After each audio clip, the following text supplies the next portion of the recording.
Good day, fellow survivor, and welcome back to another episode of Hammer D20, the show that is looking forward to a lot of this warm weather so I can stay inside for. My name is Steven Sobot, and I will be your guide. So someone told me that summertime is here, and that the COVID restrictions are going to be lifted sometime soon. Well, don't listen to everything you hear online, kids. For all I know, it's still snowing outside. It's Canada after all. Well, you know what? Since I am a student of journalism and I have some integrity of some sort, I think it's a good time to do some investigation.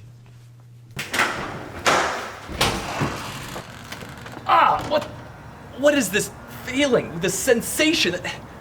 Where's that light coming from?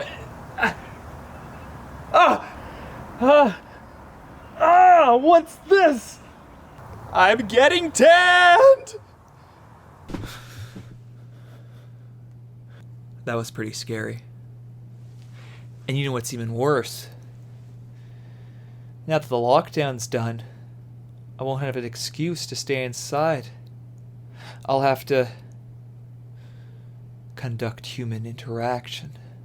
But before I get to that, I'd like to talk to you about a new trading card store that has just opened up. DarkFox TCG is a trading card store that is specializing in the Pokemon trading card game that also sells stuff like Magic cards, Yu-Gi-Oh cards, Dragon Ball Z cards, as well as other stuff like board games, plushies, and other nerd paraphernalia. Its owner, Chelsea Clappison, has been playing competitive Pokemon for more than 15 years and is one of North America's top Pokemon TCG players. However, her main gig has been running her online store, which she started back in the beginning of 2020, and has now found a brick-and-mortar location back in March, and is finally opening its doors with the lifting of COVID restrictions. So, I spoke to her about her store, what it was like playing competitive Pokemon, and why the Pokemon trading card game has become such a worldwide phenomenon in the last year. Stephen, let's go give her a call. Thank you, Stephen. So, Chelsea, what is DarkFox TCG? We are a new hobby store in Hamilton. We sell a lot of board games, but mostly TCGs. So we do Pokemon, Magic, Yu-Gi-Oh, Dragon Ball. So that's mostly what we're doing now. Then we have accessories and stuff too, dice, deck boxes, sleeves. So yeah. Solid. And I know that currently this is like a new brick and mortar store. When did you kind of first open that? And when did you first open your online part? So our brick and mortar store we've had since just the end of March. We spent so much time getting everything ready. It was a bit of a disaster in here, but it's looking decent now. And then we are hoping to actually open officially when the governmental restrictions for in-store shopping loosen in the next week or so. Yep. And we started originally, we were online only. I started that up last year during the pandemic. I just had a lot of Pokemon cards because that's kind of the background I come from. Yeah. And they had shot up in value. And I was like, okay, I can actually make some money on these. So that was kind of just what I was doing, was I was selling my own collection. I was finding other people who just wanted to sell their entire collection all at once and then piecing that out to people. And that's kind of how we started. Yeah. Awesome. Excellent. How has that been going, that kind of going to a brick and mortar? How has that experience been? It's been interesting. It's been a lot of fun. It's definitely a lot more work than I ever would have anticipated. But it's definitely something that kind of gives a sense of accomplishment with it. So I'm like, it's really nice to see where we started and where we are now, and kind of just have this idea of how we're going to be once we can have tournaments and stuff back too and have people in the store. Gotcha. I mean, personally, it's been crazy with TCGs as to their price, you'd think. Right. It's been insane, especially with the pandemic. It's like they've gone up in price significantly. Right. Why? Do you know why specifically the Pokemon TCGs kind of become so popular? So Pokemon in general is an interesting situation because it has a lot of its roots in COVID, people kind of going back to their childhood hobbies, getting interested in and having the money to afford things that they wanted to when they were a kid. Yeah. But it also kind of was starting to get huge even a year or two before COVID. We went from seeing 300 people at regional tournaments to 1,000 people just before COVID hit. And it was insane. Like the tournament organizers couldn't keep up with that kind of demand. So it was already really starting to ramp up just before COVID hit, and then COVID hit and it got even worse. Like better, but worse. Yeah, getting it. Yeah. kind of as a primer, how does the Pokemon TCG work? So the Pokemon TCG works on a prize cards basis. So when you take all of your prize cards, you win. That's basically the mechanic of how you win the game. So you put 6 of them out from the top of your deck at the beginning of the game, and every time you knock out one of your opponent's Pokemon, you take one of your prize cards or more, depending on what you knock out. Okay. So that's basically the gist of it. And there's certain Pokemon that give you more prize cards if you knock out. So basically there's single prizers, double prizers, and triple prizers right now. So you basically just have to try to build your deck to beat the most kind of options that you might think that you'll see in any given tournament. Gotcha. Okay, perfect. I'm guessing the meta kind of has certain things. Some cards are, when they get printed, are notably more competitive than others, right? Like, that's for sure. Yeah, like you see a new set drop and everyone's saying, oh, this is going to get a lot of play. Oh, this is going to make this old deck completely irrelevant and stuff like that, right? Right, gotcha. Yeah, I know this is usually this is the BuzzFeed part of it that you hear. You always hear the story of that guy who bought the limited, not the limited edition, like the first edition Charizard for 6 digits, right? Yeah, I think it was Logan Paul, and there was definitely a bit of hype around that too, where a lot of people, he's obviously a huge influencer. Yeah. And when he bought that first edition Charizard, and when he bought all those base set booster boxes and opened them, he brought a lot more awareness to the hobby, and a lot of his viewers were like, oh, I want to go out and buy this now. It's kept hobby shops in business throughout this pandemic. Like, I know a lot of my friends who run hobby shops elsewhere in Ontario and even in the States, they're like, if it weren't for the Pokemon community, like we would not be making nearly enough money. Solid. Like, in terms of what you see kind of selling more, do you sell more like sealed stuff or like singles? Okay, so for the in-store shopping, it's almost exclusively sealed product. People will come up, they'll be like, oh, that looks really cool, and they'll buy it. We sell a lot of just like booster packs and stuff too, like lower value items that are just easy to pick up. But what I do a lot of is I'm on a lot of Facebook groups for Pokemon singles, and I'll come in once or twice a week with just a whole bunch of new stuff that we've got in that week, either in trade-ins or just collections that I've picked up. And I'll say like, oh, today we're doing the EX series, which is older, like 2003-ish kind of era. And then I'll just kind of post each card one by one, and people will claim them and purchase them like that. Okay, cool. I know that you yourself have been and continue to be heavily involved in the Pro Tour scene for Pokemon TCG. When did you start, and how was that like? I started with Crystal Guardians, which was, I think it was in grade 3 or so it was a while ago. Okay, yeah, And I went down to Comic Connection downtown, and they're not there anymore, unfortunately, which, as an aside, that was kind of why I wanted to make this too, because I had a lot of good memories there that I kind of wanted to continue. And I played in a city championship, I think it was, and I didn't know anything about the game when I first walked into that city championship. But the guy that ran it there, Ted, he helped me out, and another player from the community helped me out, just build a deck with the cards I had and got me into play. And I went like 0-4, lost horribly, but it was my first tournament and I had so much fun. And it was just a very welcoming community. So that's kind of where I started from, yeah. Excellent. And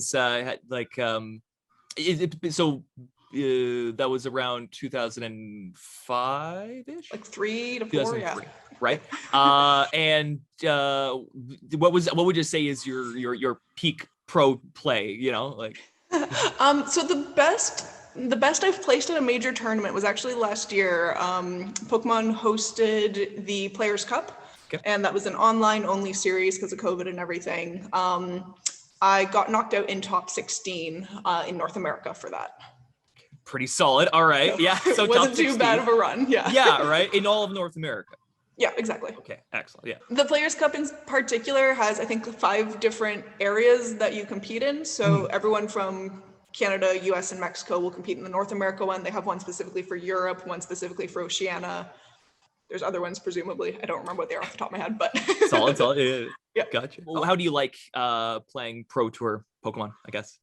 Yeah, so we don't call it Pro Tour. I think that's more of a Magic term. It's mostly just the competitive circuit, I guess. I don't know if there's a specific name for it, but it's been a lot of fun. I've made a lot of friends over the years, just going to the regional level tournaments in the States when we're allowed to have those, and just getting to hang out with people for a whole weekend and play the tournament. And even if you scrubbed out and you did absolutely horrible at the tournament, you at least had a fun time being there, right? Cool. Okay, perfect. I think that's Is there anything else you'd like to mention or something you'd like to say? Mostly just that I'm looking forward to getting back to tournaments. Can't wait so we can actually have people back in and get back to that kind of normalcy and fun and just competitiveness. It's a lot. It's what I live for. Perfect. Excellent. Thank you, Chelsea. Thank you for coming on and speaking with me about this. And I'll throw it back to you, Steven. Thank you. See ya. Thank you, Steven. Before we move on to our next segment, let's take a short break. See you soon.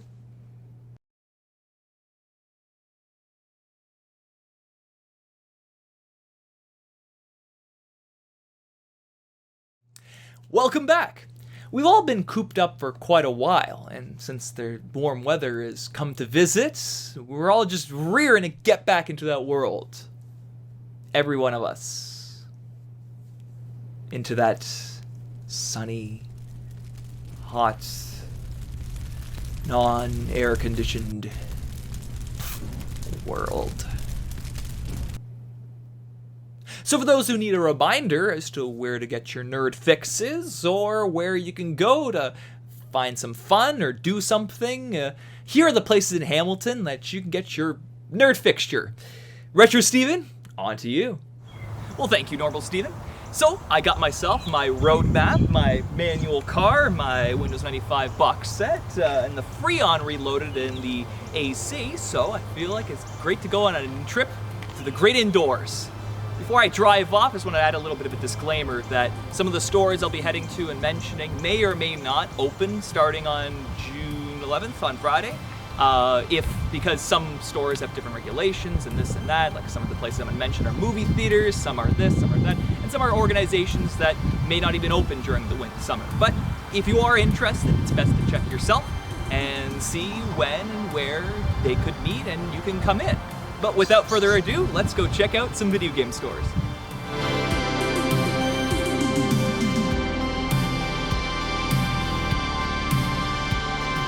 Hamilton's got a great selection of video game stores. You've got 1UP Games, located at 777 King Street West, West End's best video game store by a long shot.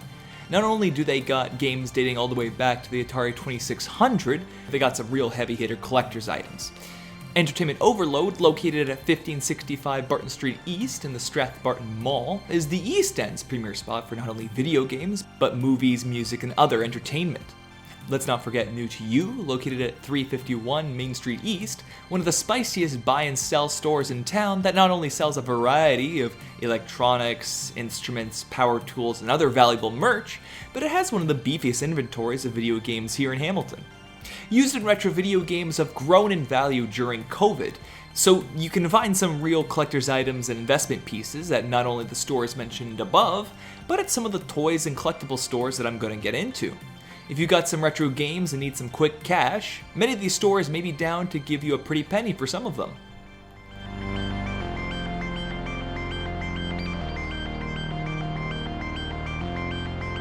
Similar to video games, collectibles and comics have risen in price.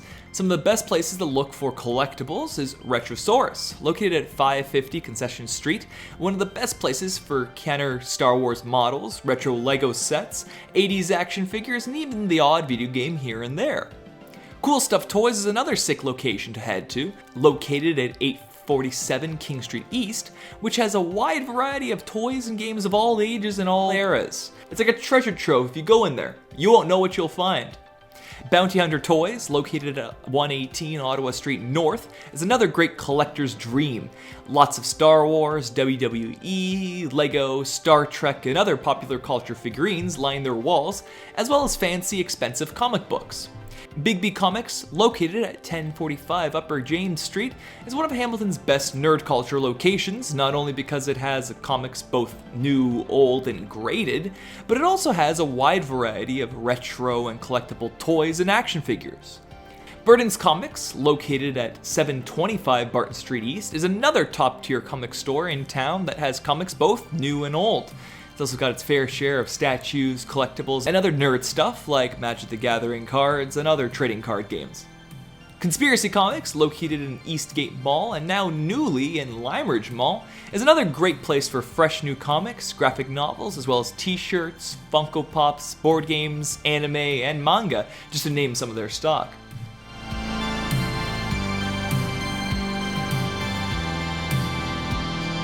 If you're more into the trading card market, Hamilton's got a great amount of places you can go to. Not only do most of these stores sell cards, but they host in-person events, assuming they're allowed to. So, if you're looking to get your fix of real-life Magic, Pokemon, or other trading card game tournaments and are tired of online play like myself, here are some awesome places to go to. Top Games is one of the best places in Hamilton to find Magic the Gathering singles from all sets, no matter how old. Top Games, located at 1099 Fennel Avenue East, is one of the best places to go if you're looking for cards and people to play competitive Magic formats such as Standard, Modern, or Legacy. Black Knight Games is another stellar Magic store that also is one of Hamilton's best Warhammer miniatures and board game providers. Located at 864 Mohawk Road East, Black Knight Games is a really nice and beefy play area and are planning on expanding later this year.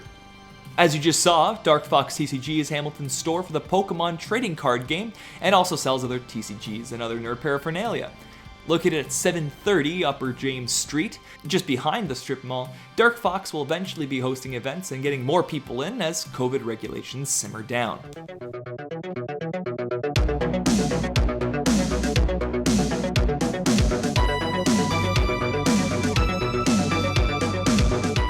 These next three places are Hamilton's main board game cafes, which not only sell all kinds of board games and Magic the Gathering cards, but also host Magic tournaments and let you rent space in their stores to play board games with your friends. They all reside in different parts of the city, so you usually don't have to go too far to get some board game action in with your friends. These places are Mankell & Monk Board Game Cafe, located at 1229 Cannon Street East, Waypoint Games, located at 1046 King Street West in Westdale Village, and Board Game Central, located in Jackson Square. The good thing is, all these cafes also host and sell Magic cards and are decently distanced from not only themselves, but the Magic stores on the mountain. They're a good place to go for Magic tournaments because they usually try to schedule their live events so they don't step on too many of the other stores' toes. Friday night is the main night for Magic tournaments, but Mankell & Monk used to host on Thursday nights and Waypoint used to host on Tuesday nights. It's led to a pretty healthy environment to which I think the owners are fine with the competition, at least as far as they are telling me. Assuming they'll open normally, the board game cafes will allow you to rent a table for around $5, where you can pick out a game or games to play with your buddies. If they're not open or they don't have tables available, I do know that Mankell & Monk offers a board game rental service now for $15, where you're allowed to borrow a game for a week, so there's that. But enough about buying and selling. You're looking for places to go.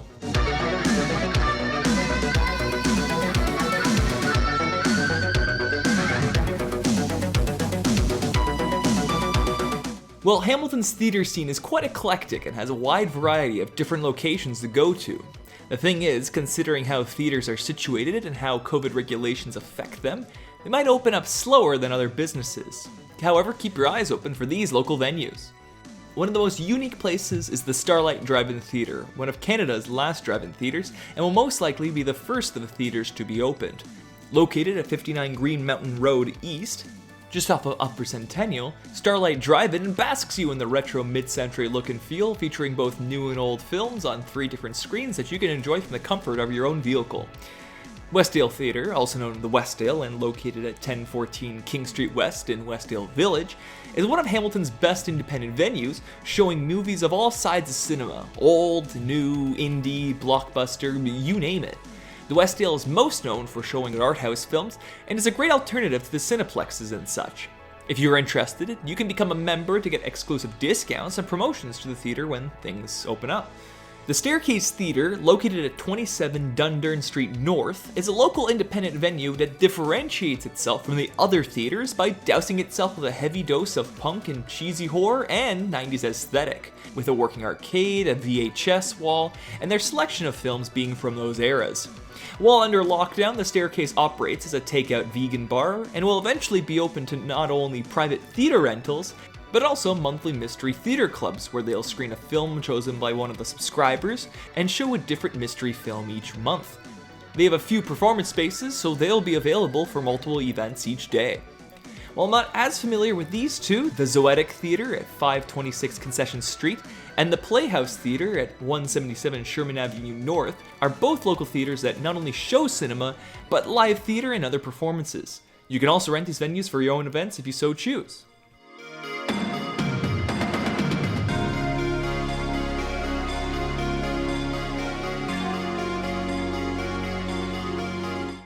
Escape rooms have become very popular over the last few years, and it shows. Hamilton has 6 escape rooms you can choose from, each with their own styles, puzzles, and difficulty settings. For those who haven't been in one, an escape room is where you're locked in a room for usually an hour and have to complete different puzzles and find clues and keys to unlock different parts of the room. You have to work together with your friends trapped with you to progress and hopefully escape the room fully before the timer runs out. Each room has a different theme, from 1930s mobsters to horror themes, alien invasions, crusty alleys, and all kinds of other styles. If you're interested, you've got The Crux, located at 847 Upper James Street, Next Level Escape Rooms, located at 1039 Upper James Street, Alcatraz, located at 604 Concession Street, Escape Manor, located at 103 King Street East, Rubik's Studio, located at 1119 Fennel Avenue East, and Keymasters, located at 305 Gray Road.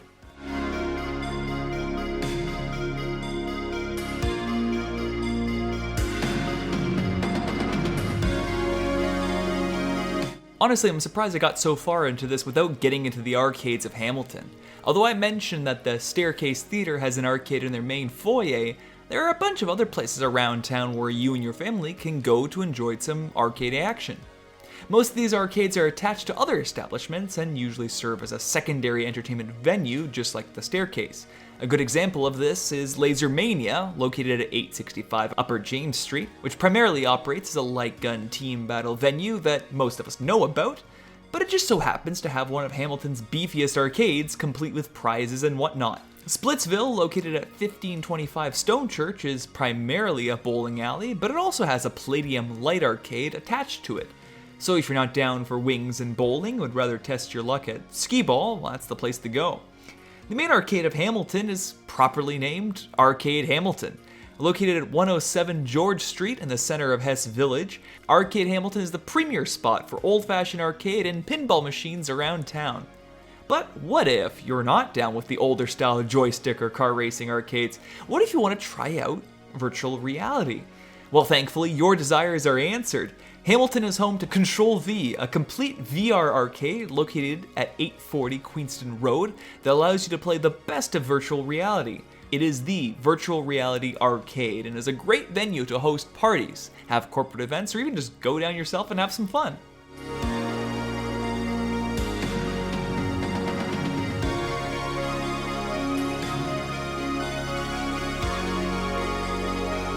And of course, I can't imagine mentioning things to do in Hamilton without giving shoutouts to some of the social groups I've spoken to over the last season. If you're down for some pinball action, Hammer City Pinball is the best place to go. They would normally host weekly tournaments, have live scoring and stat collection, and just generally create a great rapport amongst their other players.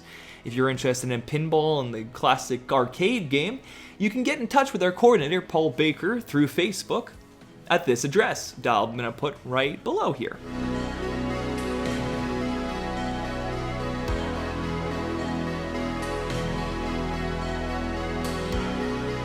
And if you're down to get medieval, I bet that's never been used before. The Society for Creative Anachronism is always welcoming new members. The Barony of Ben Dunforth is one of the most electric groups in the SCA, where you can learn how to cook medievally and craft tools and weapons from the 12th century, as well as participate in wide-scale medieval warfare, complete with armor and swords. If you're interested, you can contact their current Baron, Blair DeMarco Wettlaufer, at this address below.